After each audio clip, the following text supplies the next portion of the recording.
भसुर मिल गईले नचनिया कैसे सपरी।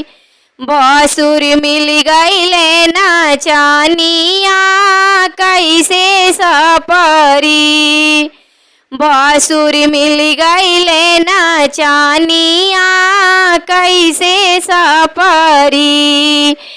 अम्मा बेच के साड़ी लियाइले, चाची बेच के लहंगा, इनके बिगड़ल बारहनिया कैसे सुधरी। अम्मा बेच के साड़ी लियाइले, चाची बेच के लहंगा, इनके बिगड़ल बारहनिया कैसे सुधरी। भसुर मिल गईले नचनिया कैसे सुधरी।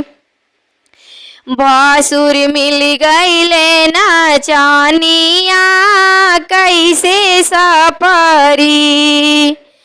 भाभी बेच के गहना लियाइले, बुआ बेच के लहंगा, इनके बिगड़ल बारहनिया कैसे सुधरी। इनके बिगड़ल बारहनिया कैसे सुधरी। बुआ बेच के हरवा लियाइले, दीदी बेच के कंगना, इनके बिगड़ल बारहनिया कैसे सुधरी।